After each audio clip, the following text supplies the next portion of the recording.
Mereka datang kepada Rasulullah lalu berkata, "Ya Rasulullah, zahaba ahlud dusuri bil ujur." Orang-orang kaya di kalangan kami sudah memborong semua pahala ya Rasulullah. Kami tidak dapat apa-apa. Mereka sudah borong ini pahala semuanya. Yusalluna kama nusalli wa yasumuna kama nasum wa yatasaddaquna bifuduli amwalihim. Mereka itu kalau salat ya Rasulullah sama dengan salat kami. Mereka kalau puasa sama dengan puasa kami. Namun mereka bisa bersedekah dengan kelebihan harta yang Allah berikan kepada mereka. Kami nggak bisa. Kami nggak punya harta. Mau bersedekah? Kami nggak bisa. Kami disaingi ma'asyarul. Nah, lihat nih aduan mereka ya tentang sholat. Sholatnya orang kaya di masa itu sudah sebanding dan setara dengan sholatnya orang miskin. Kira-kira yang lama-lama sholat itu di antara dua nih ya, kalau dalam kehidupan sosial kita sekarang, yang paling lama kira-kira sholatnya dan bisa bertahan orang miskin atau orang kaya? Kalau sekarang, hah? Kenapa orang kaya? Hah? Sibuk mikirkan hartanya, nggak betah dia dengan sholatnya. Ada mobil, sayang itu mobil tidak dikendarai. Lebih bertahan dia ma'asyarul muslimin lama-lama duduk di dalam mobilnya daripada lama-lama duduk dengan zikirnya. Puasanya orang kaya dengan orang miskin sama? Kalau dulu sama, kalau sekarang tidak sama ma'asyarul muslimin. Ini sahurnya pakai rendang, ya, sate, macam-macam makanan, apalagi buka, balas dendam di situ. Semua jenis makanan ada, dia kumpulkan, meskipun tidak semuanya dia bisa makan. Yang penting dia lihat-lihat saja. Gemar belanja. Orang miskin tidak bisa ma'asyarul muslimin. Satu kurma cukup. Tapi di masa itu ma'asyarul muslimin, mereka tidak mau berfoya-foya. Mengapa? Karena kelebihan harta itu dipakai untuk sedekah. Bukan untuk memuaskan diri mereka, membangun rumah yang besar. Istri cuma satu. Kalau istrinya 4 di rumah yang sebesar itu mungkin ada 4 orang dia berikan hunian, tapi satu. Kamarnya sampai puluhan, anaknya cuma 2. Subhanallah. Kalau anaknya banyak, berarti akan banyak manusia yang dia tempatkan pada setiap kamar. Masyaallah. Tapi begitulah manusia hari ini dengan kekayaannya. Dia lebih memprioritaskan untuk memuaskan kehendak dan keinginan nafsunya daripada dia bersedekah, menitipkan hartanya untuk dibawa ke akhirat pada orang miskin dan anak yatim. Nah, ma'asyarul muslimin, ketika Rasulullah mendengarkan keluhan orang-orang miskin itu, Rasulullah kasihan. Maka Rasulullah ajarkan satu amalan, yang dengan amalan itu mereka dapat menyaingi sedekahnya orang kaya. Apa itu? Zikir setelah sholat yang 33 itu. Maka subhanallah, semenjak saat itu orang miskin sudah tak bergerak dari tempat sholatnya setelah selesai sholat. Mereka bertafakur, tapi semuanya merahasiakan amalan. Orang-orang kaya heran, loh, kenapa tiba-tiba orang miskin ini tidak beranjak-anjak dari tempatnya? Apa yang mereka lakukan? Mereka mendekat-mendekat, semakin disembunyikan oleh orang-orang miskin. Lama-lama ma'asyarul muslimin, orang-orang kaya datang mengadu kepada Rasulullah. Ya Rasulullah, nampaknya saudara-saudara kami orang-orang miskin itu melakukan suatu amalan yang kami belum mengetahuinya. Anda mengajarkan sesuatu yang Anda tidak ajarkan kepada kami. Apa itu yang mereka lakukan ya Rasulullah? Rasulullah enggak boleh menyembunyikan ilmu, maka diajarkanlah amalan zikir itu kepada orang kaya. Besoknya ma'asyarul muslimin, orang kaya juga sudah duduk diam seperti orang-orang miskin. Zikirnya sama ma'asyarul muslimin. Dulu orang kaya dulu zikirnya panjang, sepanjang zikirnya orang miskin. Kalau orang kaya semakin kesini zaman sudah tidak bisa bertahan lama dengan zikirnya. Apa yang terjadi? Ketika amalan mereka telah diketahui oleh orang-orang kaya, orang miskin kembali datang mengadu kepada Rasulullah. Ya Rasulullah, habislah kami. Kami dikalahkan lagi. Amalan yang engkau ajarkan kepada kami itu juga sudah diambil sama orang-orang kaya. Mereka juga memperbanyak zikirnya. Maka Rasulullah hanya mengatakan, zalika fadlullah yu'tihi man yasha. Itulah karunia Allah yang Allah berikan kepada siapa yang dikehendaki. Jadi ma'asyiral muslimin yang dirahmati Allah Subhanahu wa taala, memperbanyak amalan itu metode pertama. Perbanyaklah sujud, perbanyaklah zikir, perbanyaklah sedekah, perbanyaklah ucapan-ucapan kebaikan, dakwah di jalan Allah Subhanahu wa taala. Kalau Anda punya ilmu, tinggikan jam terbang Anda di jalan dakwah. Ada nih orang kaya nih di Saudi Arabia, orang kaya ma'asyiral muslimin. Dia pensiun dini dari seluruh perusahaan yang dia miliki. Dia tinggalkan, langsung dia kasih kepada anak-anaknya. Lalu apa yang dia lakukan? Dia di masjid kumpul anak-anak kecil. Karena dia kaya, dia kasih hadiah-hadiah hanya untuk mengajarkan Al-Fatihah kepada setiap anak-anak kecil itu. Al-Fatihah. Nah, ma'asyiral berjalan bertahun-tahun lamanya, orang heran, ini orang kaya banget ini. Perusahaannya banyak. Kenapa dia cuma di masjid ngajar-ngajar anak kecil Al-Fatihah lagi? Maka ditanyalah dia, wahai fulan, mengapa Anda lakukan seperti ini? Perusahaan Anda itu banyak sekali. Dan saya ini sudah menjelang tua. Nanti di akhirat itu tidak berguna semua perusahaan itu.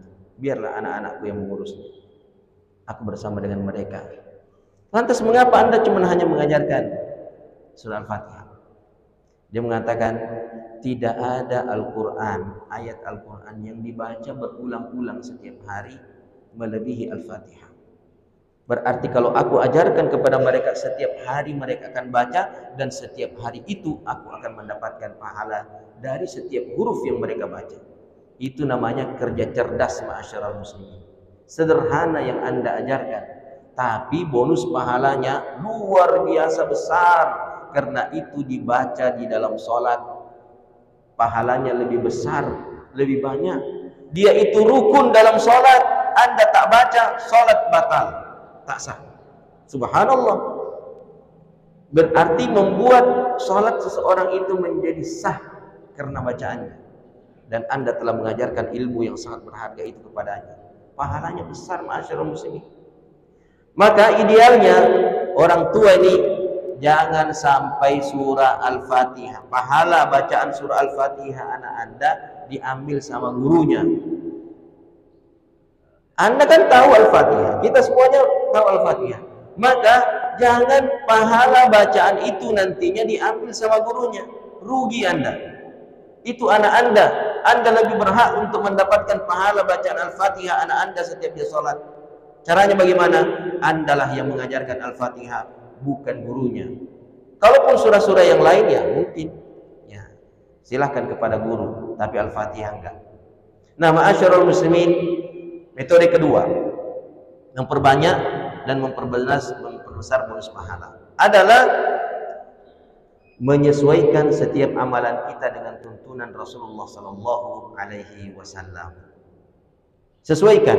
Apa yang disesuaikan? Dua hal ma'asyiral muslimin. Dua hal ini penting. Yang pertama, niatnya sesuaikan ma'asyiral muslimin. Sebab niat itu penting. Innamal a'malu binniyat. Sesungguhnya amalan-amalan itu tergantung pada niatnya. Dan Rasulullah sallallahu alaihi wasallam telah mempraktikkan bagaimana memasang niat di dalam melakukan amalan. Contohnya puasa Ramadan ya, puasa Ramadan. Kan Rasulullah mengatakan, tidak sah puasa Ramadan seseorang ketika ia tidak mempermalamkan niat. Penting. Mempermalamkan niat itu penting ma'asyiral muslimin. Jangan sampai seseorang lengah dari memasang niat di malam hari yang menyebabkan sebanyak apapun puasanya 30 hari batal semuanya. Hanya karena dia keliru di dalam memanage, mengatur niatnya. Puasa Ramadan itu beda dengan puasa sunnah yang lain. Anda tidak bisa melaksanakan puasa Ramadan kecuali di malam harinya Anda sudah pasang niatnya. Berarti sebelum fajar shadiq terbit, sebelum azan subuh berkumandang. Contohnya begini ini ma'asyiral muslimin. Ada orang selepas Isya atau selepas maghrib, selepas terbenam matahari, sholat maghrib, dia main-main, dia bercanda. Setelah itu masuk sholat Isya, dia main-main, dia bercanda, dan seterusnya dan seterusnya. Hatta ketika sholat tarawih dia juga main-main, dia canda-canda. Dia lupa, dia lengah bahwa besok dia harus puasa. Dan dia tertidur dan kebablasan, nggak bangun sahur. Andai saja dia terbangun sahur, dia memakan sahur. Sahur itu untuk apa? Sudah include niat puasa. Ketika dia menyiapkan sahurnya, sebenarnya di dalam hatinya sudah include niat untuk berpuasa. Ngapain dia makan itu kalau bukan untuk puasa? Berarti ada niat untuk berpuasa. Tapi ini kebablasan. Aduh, azan berkumandang, saya belum makan sahur. Baru teringat bahwa dia harus makan sahur untuk puasanya. Apakah sah puasanya? Saya tidak usah makan deh, tidak usah sahur deh, lanjut puasa. Sah? Sah? Tidak sah.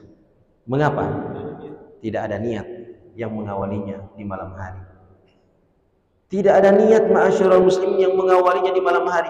Ini bahaya bagi orang-orang yang mengidap kelengahan yang akut, suka lupa, lalai hatinya.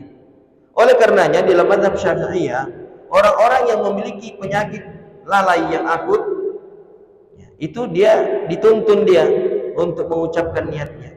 Itu sebagai metode saja. Khusus bagi orang-orang yang memiliki kelengahan yang akut. Meskipun pada dasarnya tidak ada lafaz bagi niat.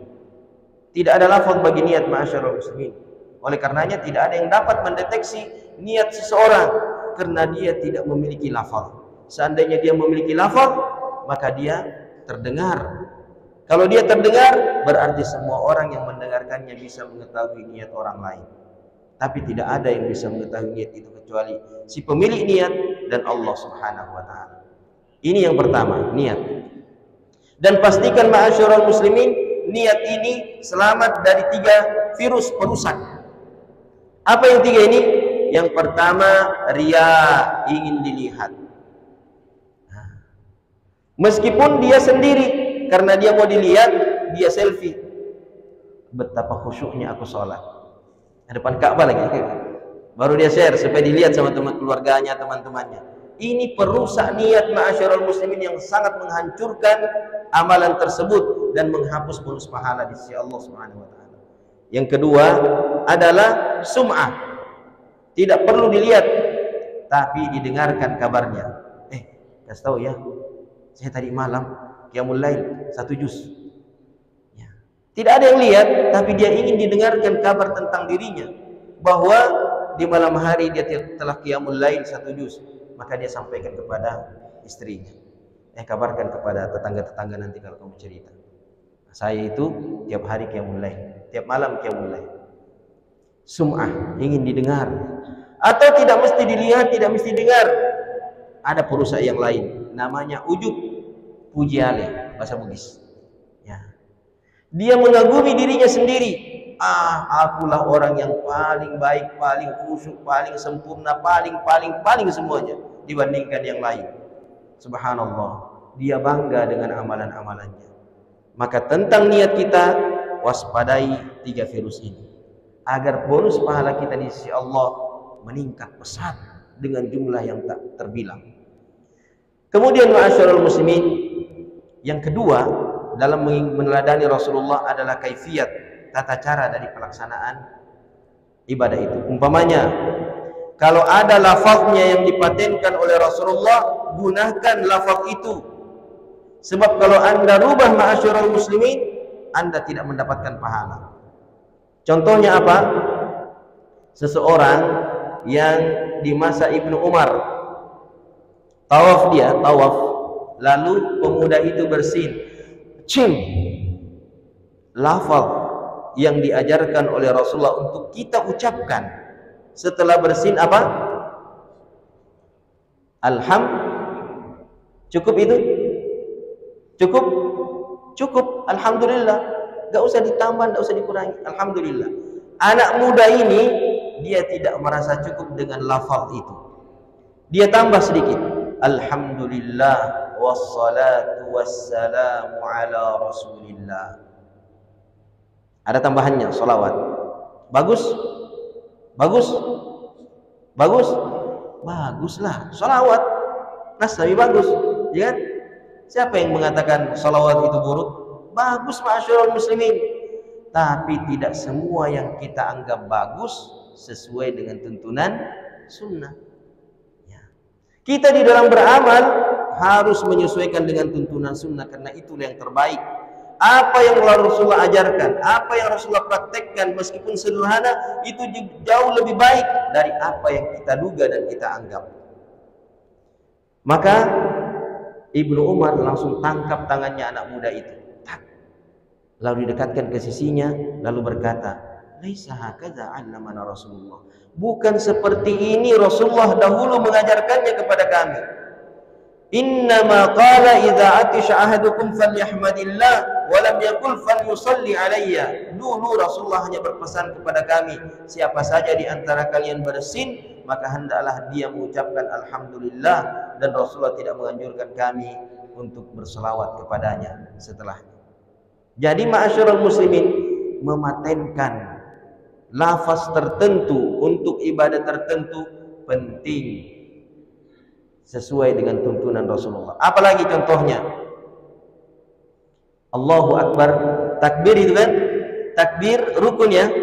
Siapa yang tidak bertakbir dalam sholatnya, batal sholatnya, karena itu rukun. Takbir itu apa? Angkat tangan? Bukan. Karena ada mazhab dia tidak angkat tangan, ma'asyiral muslimin, takbirnya.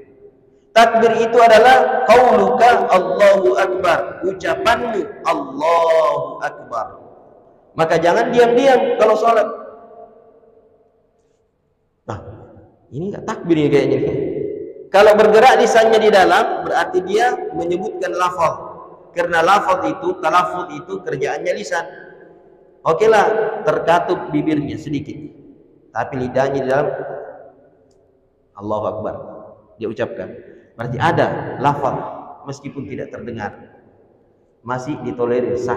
Tapi kalau benar-benar diam, ma'asyiral muslimin, itu bukan lafaz namanya itu. Ya.